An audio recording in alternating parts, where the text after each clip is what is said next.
Hablar de Mario Pancera, mejor conocido como Mr. Doctor, el genio detrás de la banda Debbie Doll, es hablar de un verdadero artista.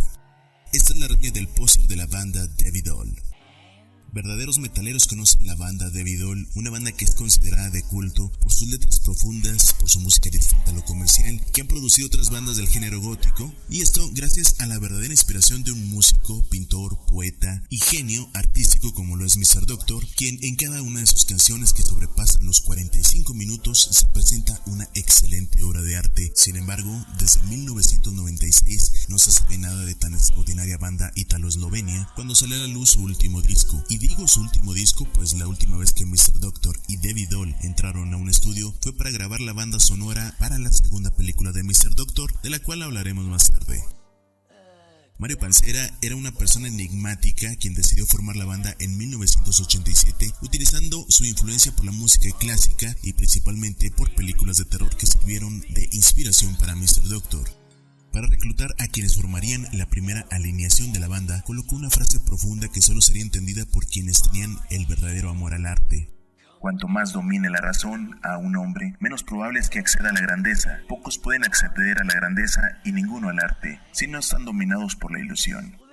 Al tener a los primeros integrantes de Debbie Doll, se encerró en los estudios Tivoli en Eslovenia a principios de 1998. La marca de la bestia, el primer disco quedó terminado.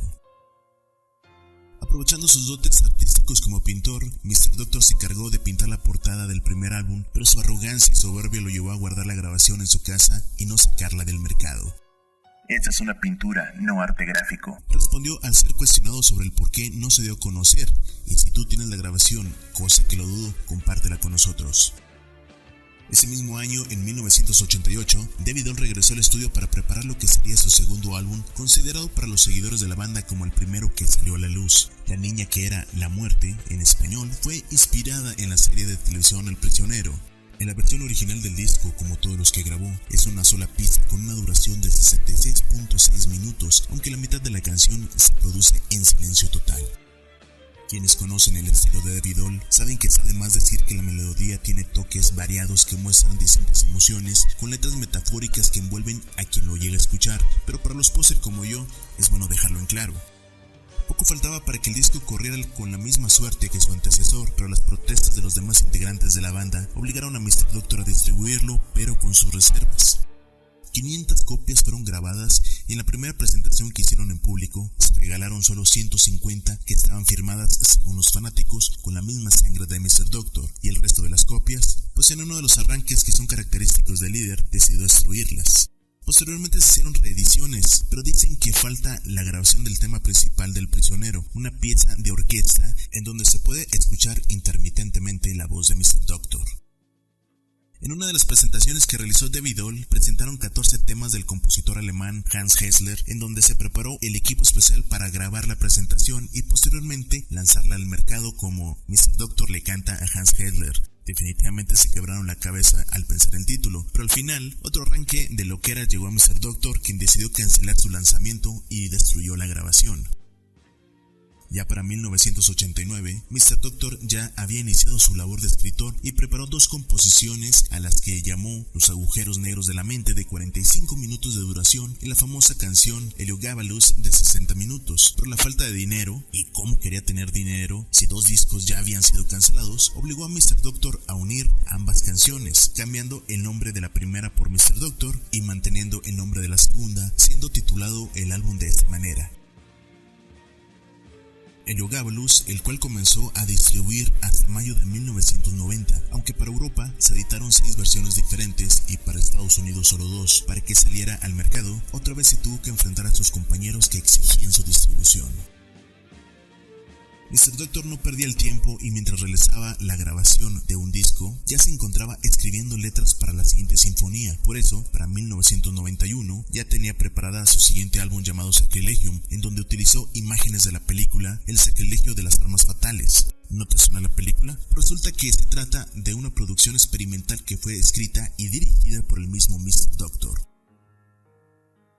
Para la grabación de Sacrilegium decidieron salir del estudio y, aunque no lo crean, se presentaron en la iglesia de Ljubljana para interpretar en vivo su nueva composición, el cual fue grabada por los estudios Tivoli. Además, la televisión eslovena decidió transmitir a nivel nacional el concierto, en donde colocaron fragmentos de lo que sería la última entrevista que realizaron a Mr. Doctor, quien se ofendió por la censura que realizaron en sus comentarios y desde entonces se ha negado a ser entrevistado. El disco Sacrilegium fue lanzado en 1992 en disco compacto, pero el club de fans de la banda diseñaron 900 copias en vinil sin permiso de Mr. Doctor, quien estaba encerrado preparando el siguiente material y, como les dije, no perdía tiempo. A mediados de 1993, David Doyle ya se encontraba grabando uno de los discos más conocidos entre los metaleros y por supuesto los posers, el cual fue titulado El Día de la Ira o Dies Irae.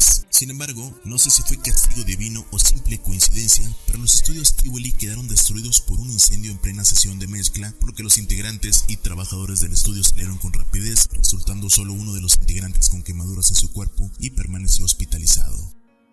Imagínense pasar horas encerrados en un estudio grabando y casi al finalizar en la etapa de mezcla perder todo, pues este hecho provocó que Mr. Doctor desistiera en grabar nuevamente y comenzó a circular el fuerte rumor de la disolución de la banda.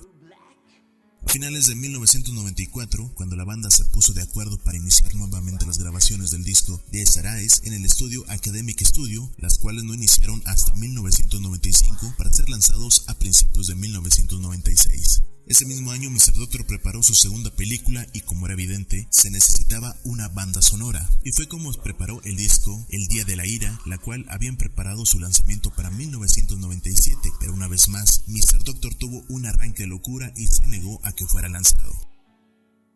Fue cuando Mr. Doctor desapareció de los reflectores, al igual que la banda David Doyle. Son pocas las fotografías que se conoce de Mario Panseira, quien en todo momento ha buscado mantener su vida privada en bajo perfil, así como pocos se saben sobre los proyectos que ha realizado independientemente de los discos de David Doyle y de los 2 libros que publicó, aunque solo uno salió al mercado debido a la censura.